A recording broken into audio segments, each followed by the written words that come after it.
Olá, eu sou a Jéssica, psicóloga na Paz Japeri. Atualmente eu trabalho atendendo tanto as crianças como as famílias através do programa familiar junto com a assistente social Ana Paula.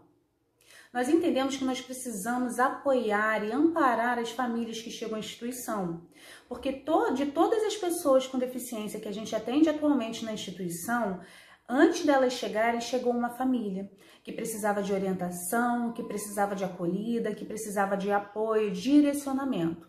Então a gente busca dar esse direcionamento e essas orientações tanto no nível da assistência social, e a Ana Paula faz isso, como o apoio e as orientações psicológicas, porque essa família precisa, de verdade essa família precisa.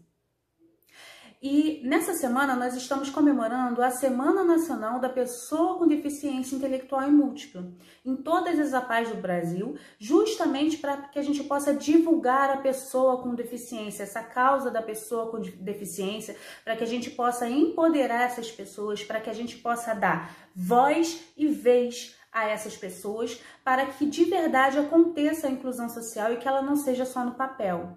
O tema dessa semana é o protagonismo empodera e concretiza a inclusão social.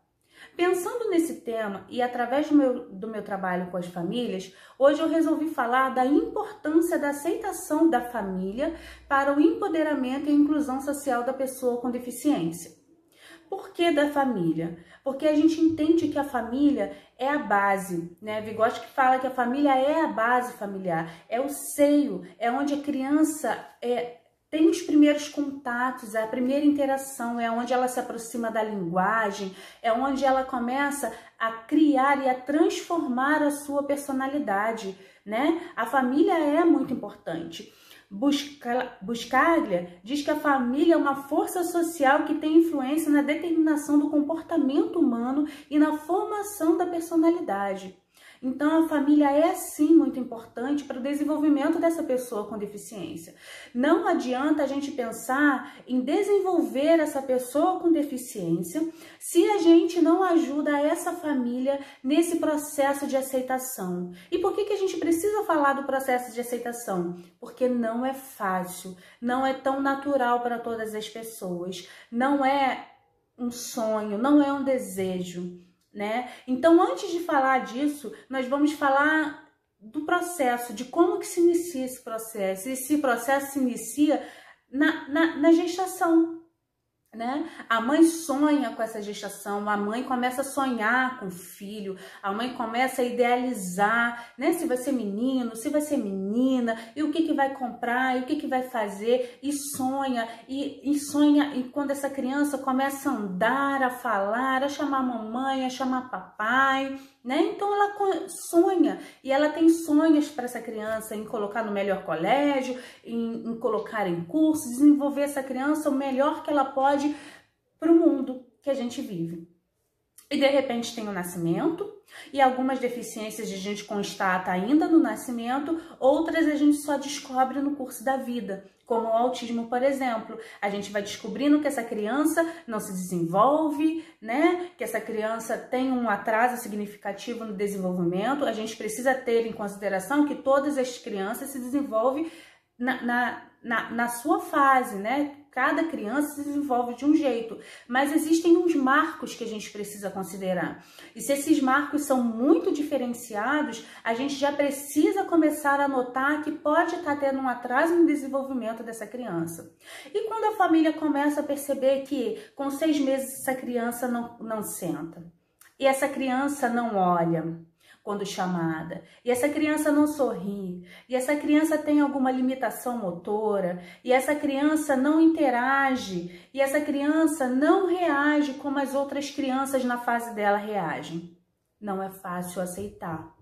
E aí, essa mãe, né, não só a mãe, mas a família no todo, ela começa a viver um luto. E ela vive um luto pela perda do filho idealizado, porque aí ela tem que se dar conta do filho real. Ela precisa se dar conta de que o que ela sonhou, o que ela idealizou, morreu. Porque é o que acontece. todos os sonhos, todos os planos que foram feitos para essa criança morre quando essa família percebe que essa criança não é aquela criança idealizada, que essa criança pode ter algum tipo de limitação, algum tipo de dificuldade para se desenvolver. Então essa família passa pelo processo de luto. E é um luto mesmo, porque existem dois tipos de morte. Existe a morte concreta, que é quando a pessoa morre e a gente nunca mais vê, e existe a morte simbólica, que é essa, né? É a perda ou uma ruptura daquilo que eu idealizava, daquilo que eu desejava, e de repente não é mais o que eu tenho. Então eu idealizava um filho perfeito, eu idealizava um filho que fosse se desenvolver como a maioria das crianças, né? Que já fosse logo me chamando de mamãe, de papai, e de repente eu me dou conta de que eu tenho uma criança que não anda aos 2 anos, que não me chama de mamãe aos 3, que não olha, que não interage com outras crianças, ou que tem alguma deficiência motora, né? Que tem algum tipo de atraso cognitivo. Isso não é fácil. E a gente precisa entender que essa família sofre como se ela tivesse realmente perdido um ente querido. Ela sofre, é um luto de verdade, porque ela tá matando aqueles sonhos, aqueles planos para ter que se dar conta e assumir essa nova criança. É uma nova criança. Porque é uma criança que eu não esperava. Afinal de contas, eu nunca ouvi uma mãe desejar: nossa, como eu queria que meu filho nascesse com uma paralisia cerebral. Nossa, como eu queria que meu filho nascesse com autismo. Nossa, queria tanto que meu filho nascesse com uma dificuldade motora ou cognitiva. Não é verdade. A gente espera que os nossos filhos nasçam e sejam perfeitos. E toda vez que eu falo perfeitos, porque na verdade essas crianças, elas são perfeitas como são, né? E isso, para que a gente consiga enxergar essa perfeição, a gente precisa aceitar a limitação dela. Carl Rogers diz que um curioso paradoxo: quando me aceito como sou, posso então mudar. Ele está falando que eu primeiro preciso aceitar, para só então eu conseguir mudar alguma coisa. Então, antes de mudar alguma coisa nessa criança, nessa pessoa, antes de pensar em mudar alguma coisa nessa criança, nessa pessoa com deficiência, eu preciso aceitá-la como ela é, aceitar suas limitações, né? E quando eu consigo aceitar essas limitações, eu consigo então pensar em novas estratégias para que ela possa desenvolver outras habilidades.